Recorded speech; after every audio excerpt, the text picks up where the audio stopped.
Olá pessoal, eu sou o Marco, estou falando aqui do Portal Doppler e a gente vai dar continuidade, né, ao nosso projeto elétrico, né?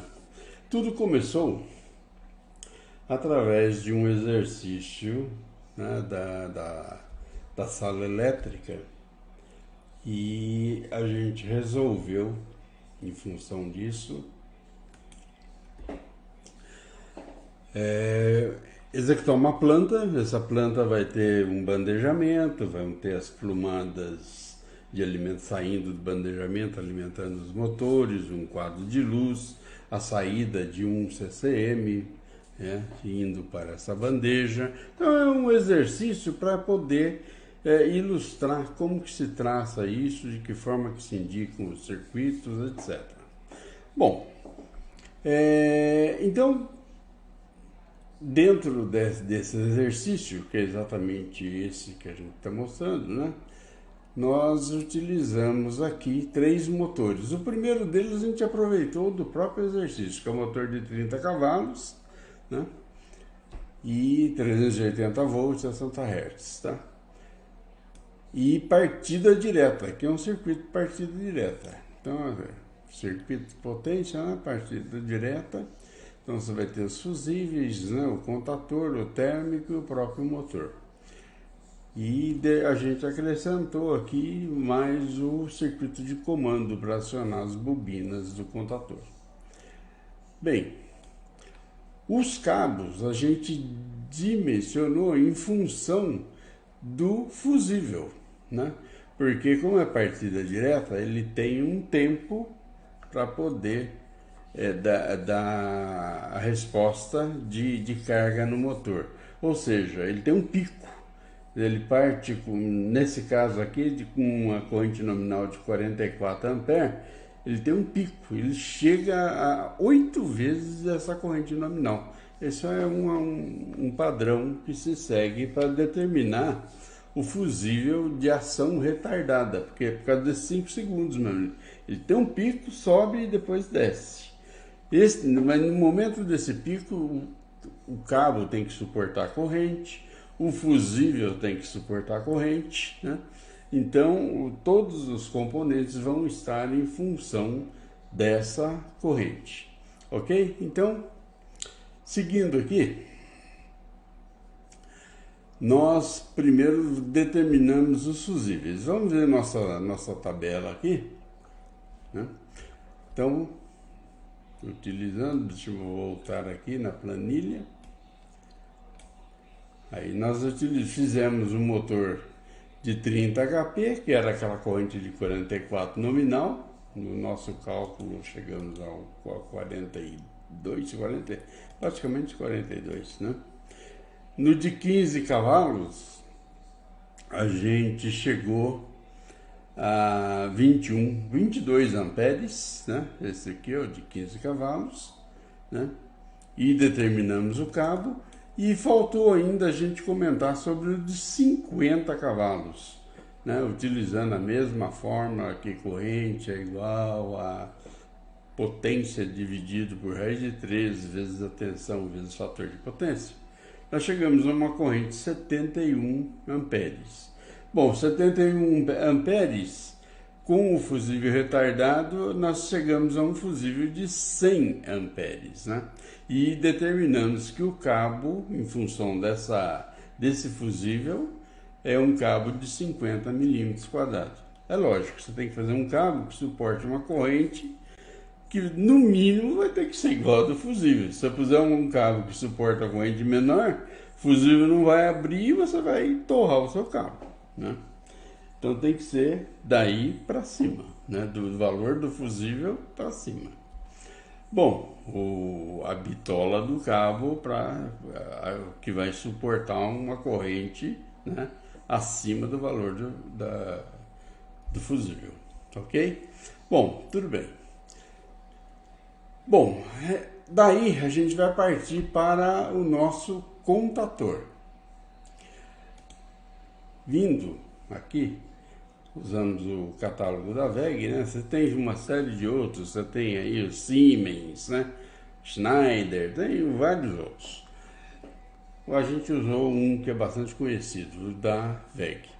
Então você vai ter aqui um contador de potência, né? Contador de potência, né, que atende às exigências mundiais, né, e uma ampla gama de aplicações industriais. Você tem os auxiliares que vão fazer fechamento com principalmente sistemas instrumentados, né, para você fazer através do contato fechamento com o motor, você fazer um contato que vá acionar ou não algum outro equipamento utilizando esses auxiliares, né? E você também tem os contatores de manobra, tal. O nosso intuito aqui não é explicar sobre elétrica. Como a gente está fazendo um projeto elétrico e tem uma série de componentes que são necessários ter o conhecimento, nós precisamos saber o tamanho disso aqui, porque afinal de contas, você tendo vários componentes, né, dentro de um painel, você tem que ter o dimensional dele, você tem que conhecer o dimensional, saber qual foi o equipamento aplicado, para você poder, através desse catálogo do equipamento, saber o dimensional disso, para você chegar a dimensionar o tamanho da sua almofada, do seu painel, né, e de todos os sistemas de condução de cabos que você vai ter nesse projeto. Bom, continuando ainda sobre quando você fala nos contadores, né? Existem classes de contadores, tá? Então eu vou voltar numa figura aqui para vocês verem que é necessário saber essas classes, né?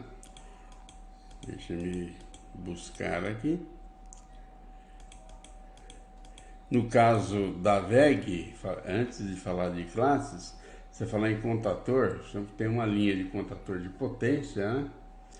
Esse caso aqui. E no contador de potência você tem as categorias dele. Você tem mini, o CWB, o CWM, no caso da WEG, tá? A mini é composta de contadores até 12 amperes, enquanto o CWB é até 32 amperes e o CWM, né, é até 800 amperes. Então, no catálogo de contador, você vai, né, vai ter essas informações. Bom, deixa eu me buscar aqui. Aqui, por exemplo, é um da Siemens, né, que já vão ter algumas informações sempre similares, mas às vezes as letras, as informações, o que é um mínimo, o que é um CWB no caso ou seja, de uma média amperagem para uma alta amperagem, tem várias situações. Esse aqui é um catálogo da Siemens, tá?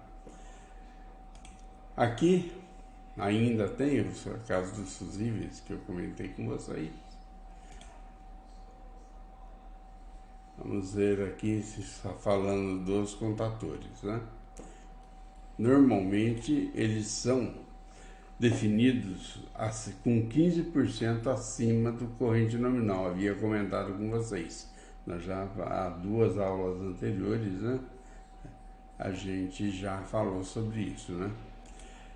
Quando você vai fazer isso, para você fazer o dimensionamento do contador, com 15% acima, tá? Nos contadores, a gente tem definições que devem ser conhecidas. No caso, a gente está falando aqui dos contadores da WEG, né? Tem certas definições que precisam ser conhecidas. Por exemplo, a classe, são as classes, né, de motores, e em função disso você também define dentro do contador do mini, do média tensão, do média amperagem, alta amperagem, você também tem as classes. No caso aqui a gente usou um exercício com o AC3, que é um serviço normal, né, para manobras em motor, né, com rotor